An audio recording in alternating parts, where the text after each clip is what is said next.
Le ministère russe des Affaires étrangères qualifie de partiale la résolution du Conseil des droits de l'homme des Nations Unies à l'égard de la Syrie.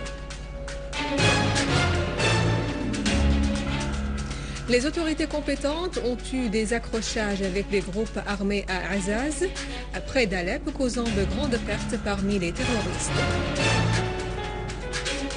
Le terroriste Ali Jassem Mohammed reconnaît avoir commis avec d'autres assassins des crimes, des enlèvements et de contrebande d'armes.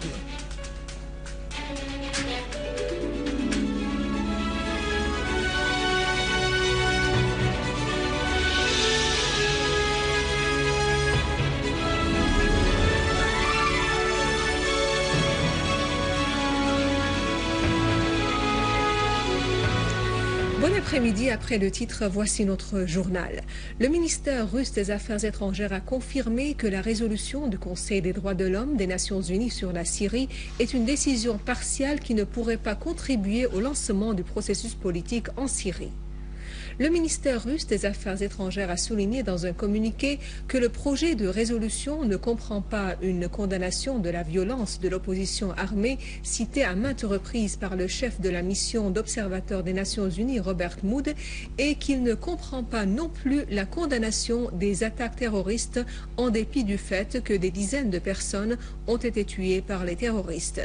Tout ça a été négligé intentionnellement par la résolution selon le communiqué. Le communiqué a précisé que lors de l'élaboration d'une position commune à la conférence internationale de Genève le 30 juin dernier, il était important de maintenir un climat constructif et de créer des conditions adéquates pour un travail continu avec les différentes parties syriennes en vue d'arrêter la violence et d'entamer un dialogue politique. Mais ceux qui ont assisté sur ce projet de résolution au sein du Conseil des droits de l'homme ont choisi une autre option, loin de la position adoptée lors de la réunion de Genève. Rappelons que le Conseil des droits de l'homme de l'ONU a publié une nouvelle résolution sur la situation en Syrie à laquelle la Russie, la Chine et Cuba se sont déclarés opposés, condamnant dans ce contexte toutes les violations des droits de l'homme, basant sur des rapports et des documents confirmant que les groupes terroristes armés sont responsables de la violence en Syrie. Le ministère russe des Affaires étrangères a indiqué dans un communiqué que la réunion des soi-disant groupes des amis de la Syrie à Paris est politiquement partiale et immorale du point de vue éthique. Cette réunion a regroupé une seule partie de l'opposition syrienne qui ne constitue pas une véritable représentation. Le porte-parole du ministère russe des Affaires étrangères, Lokashevitch, a ajouté dans ce communiqué que la Russie et la Chine ont refusé de participer à cette réunion pour les raisons déjà mentionnées, de même qu'un grand nombre d'autres pays avec lesquels la Syrie et son peuple entretiennent de vraies relations traditionnelles d'amitié. De même, Lokashevitch a fait remarquer que la formation par les Occidentaux de ce groupe d'amitié restreint de l'opposition syrienne ne peut servir qu'à approfondir les contradictions et les affrontements intenses en Syrie. D'autre part, le porte-parole russe a précisé que cet appui occidental à cette fraction de l'opposition syrienne ne veut dire qu'une seule chose, l'escalade de la violence en Syrie, ce qui génère plus de tragédies humaines. Les positions prises à Paris hier par certains participants à la réunion de Genève le 30 juin dernier sont inopportunes. Tout au contraire, elles donnent l'impression que les participants ne sont pas prêts à assumer leurs responsabilités envers la déclaration de Genève qu'ils ont adoptée, a souligné Lokashevitch, en précisant que cette déclaration prévoit la participation de tous les membres du groupe de travail sur la Syrie afin d'encourager toutes les parties syriennes à mettre en œuvre le plan de l'envoyé de l'ONU Kofi Annan. Il faudrait cesser de faire des démonstrations inutiles de propagande politique prétendant construire l'avenir de la Syrie tout en écartant davantage les principaux représentants politiques syriens.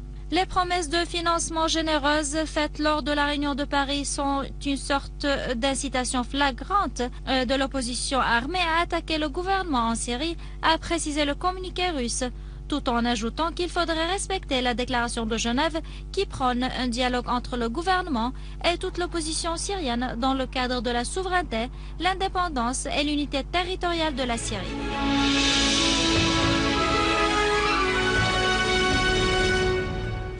Des accrochages ont opposé dans la région d'Azaz, au nord d'Alep, les services compétents au groupe terroriste armé qui procédait à des actes de tuerie, de pillage, d'enlèvement et d'attaque contre les propriétés publiques et privées.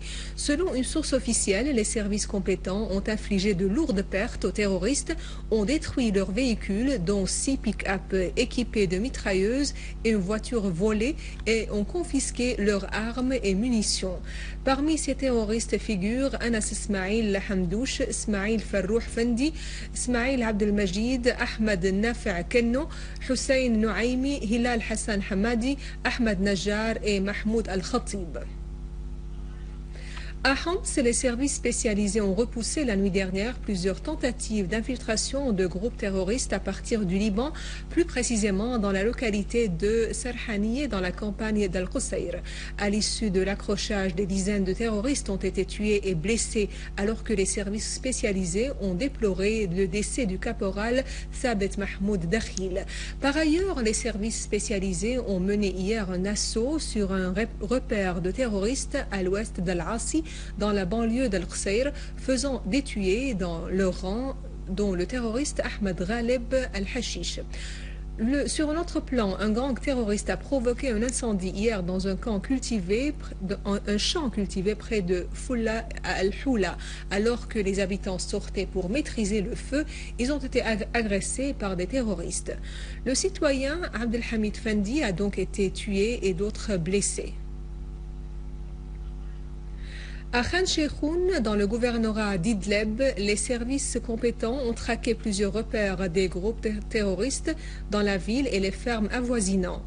Une source du gouvernorat a souligné que les accrochages ont causé la destruction de plusieurs repères et infligé de lourdes pertes aux terroristes qui sans cesse tentaient d'agresser et de saboter les citoyens et les biens publics et privés. La même source a affirmé la saisie de diverses armes et la destruction des voitures des terroristes. Dans la banlieue de Latakia, les services compétents ont saisi dans un repère des terroristes à Al-Haffé nombre d'armes et de charges explosives. Une source officielle a signalé que les services compétents avaient saisi des fusils à précision, des fusils automatiques, des fusils de chasse, des charges explosives, des munitions, des batteries et des passeports arabes et étrangers.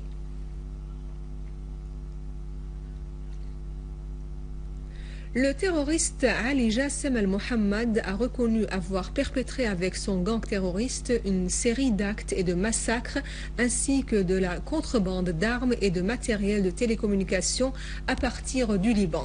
Al-Mohammad a évoqué parmi ces actes l'agression contre le dispensaire de Khaldiye à Homs et l'assassinat des personnes s'y trouvant, tout en les filmant en connivence avec la chaîne Al Jazeera pour imputer cet acte injustement aux forces de l'ordre. Il a aussi reconnu avoir travaillé dans la contrebande des armes et du matériel de télécommunication via la frontière libano-syrienne. Il a de même parlé de ses contacts avec les opposants qui financent les hommes armés en Syrie, à Tripoli au Liban et à Amman en Jordanie, ainsi que le correspondant de la chaîne Al Jazeera afin de bien coordonner avec lui l'action médiatique et l'échange d'informations. Je m'appelle Ali Jassem al-Mohammad, je réside à Bab Drib, à Homs, mais je suis né en 1980 à Deir Zour. De niveau d'instruction ne dépassant pas l'élémentaire, j'ai fait un voyage à l'année en Arabie Saoudite. Dès mon retour au pays, je me suis vite engagé dans les manifestations, sortant comme d'habitude à partir des mosquées et qui avaient commencé 2 mois auparavant. Puis tout de suite, j'ai été nommé en tant que coordinateur des manifestations par un certain Mansour al-Atassi, alias Abou Moutia. J'ai acheté un fusil avant de m'engager dans la Katiba del Farouk et je me suis intégré au groupe composé de 80 personnes et depuis on m'avait nommé chef d'un checkpoint à Bab Drib pour interdire l'entrée aux citoyens et à l'armée. Dans l'attaque du dispensaire de Bab Drib, mon groupe était composé de 300 hommes armés venant de plusieurs quartiers de Homs. Nous étions équipés de lance-roquettes RPG, des fusils automatiques, des fusils d'assaut M16, des Kalachnikov au niveau de l'assaut contre le dispensaire qui abritait environ 50 agents de l'ordre, dont 40 ont été tués et 10 autres enlevés. Mon groupe a procédé à filmer les cadavres des agents de l'ordre tués après leur avoir ôté les vêtements pour dire que c'était un massacre des civils à Al-Khaldiye commis par les forces de l'ordre. Après cette mission, nous sommes partis les enterrer dans une fosse commune dans le cimetière près de la mosquée Ja'far al-Tiyar. Je me souviens que des terroristes arabes se trouvaient dans le groupe de Yéménites et un Libanais spécialisé dans la fabrication des explosifs et la préparation des voitures piégées qui étaient destinées à être explosées dans les quartiers qui étaient avec l'État. Pour ce qui est de la contrebande des armes, une fois un certain Abu Ahmed m'a demandé de l'accompagner à Deir Zour pour faire une transaction d'armes et après 2 jours, la commande était prête. 12 fusils automatiques et 10 000 balles. De peur d'être capturé, j'ai quitté Homs pour le Liban en se réfugiant chez le frère de Mendou qui m'a accueilli en me louant un appartement à Tebbané, à Tripoli. Dans ce secteur précisément, j'ai fait la connaissance de plusieurs personnes comme Abu Mohamed Rifa'i, chef d'une association de bienfaisance qui aide les réfugiés, comme j'ai fait la connaissance d'Abu Mus'ab de Banias, repris de justice et un fugitif, et d'un cheikh appelé Salem Rifa'i appuyant les combattants, et aussi le député Khaled Daher qui soutenait les hommes armés se trouvant à Tripoli. Nous sommes sortis dans une manifestation un vendredi, mais nous étions attaqués sans savoir qui et de quel endroit. Seulement, nous étions réunis par Cheikh Mazen Jbara qui nous a distribué des armes et munitions et puis il nous a dit d'attaquer le mont Mohsin. Une fois, j'ai apporté de Cheikh Mazen 12 fusils, des jumelles nocturnes pour les donner à Amin Mendou avec une somme d'argent de $1200 et ce dernier doit les remettre à son frère Nazir Mendou à Homs.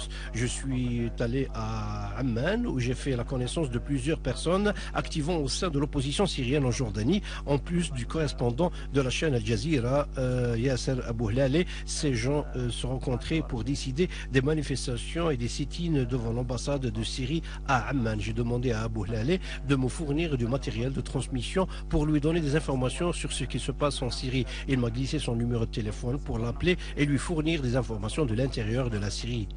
De la Jordanie, je suis revenu au Liban une deuxième fois, puis à Homs, car Mendou m'a remis 3 appareils de Thoraya pour les donner à son frère Nazir. Puis une autre fois, j'ai fait la même navette à Homs pour remettre une somme de $20 000 et 2 appareils Thoraya et un iPad pour un certain Abou Sham à Khaldiye. En avril dernier, je me suis déplacé à Damas pour rencontrer les opposants comme Mansour Al-Atassi, membre de l'instance de la coordination. Ce dernier lui a présenté un certain Abu Zahar à Hajar al-Aswad, Abu Riyad à Al-Maïdan, et je leur ai proposé d'armer ce secteur.